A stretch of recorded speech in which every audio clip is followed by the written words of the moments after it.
ямар төрлийн гэмт хэрэгүүд их хөвчлэн гарч ийн, юун дээр анхаарах юм, яаж урьдчилан сэргийлэх юм, энэ үе тэнгийн дээрлэл гэж ер нь одоо юу байгаад юм те?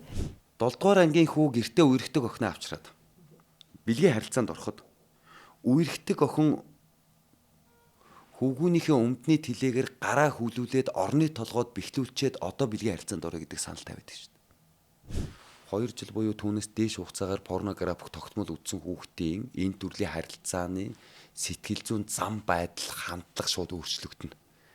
Өөрөөр хэлбэл хэлэх гээд байна. Дахиад автаа хэлэх гээд. Хүүхдийн мөн чанар ухамсарлаж ойлгохгүй маа. Үдснээ харж дагаж дуурайж хүмүүждэг байхгүй. Хуцаа тайлаад эхлэнгүүт аав хамгийн их сандарт. Салган жирээд удирдлага хайж яснаа май суугийн сольчдөг. Ийм бузар юм үзүүлэхгүй гэж байгаа. Зүүн энэ байдлаас хүүхдэд нэг л дүрм тогтно. Нөхөө өржгүй, бэлгийн харилцаатай холбоотой асуудлаар аав ээж надтай ярилцахгүй, би түүнээс асуухгүй юм байна гэдэг дүрмтэй болчихно. Наа зөвхөн надад зөвшөөрсөн харилцан тохиролцож бэлгийн харилцаанд орсон нь ямар ч тохиолдолд гэмт хэрэг биш гэж найдаад орчоод байгаа нь зарим тохиолдолд түүнийг маш өндөр хугацаатай ял авахд хүрэх гээд байгаа.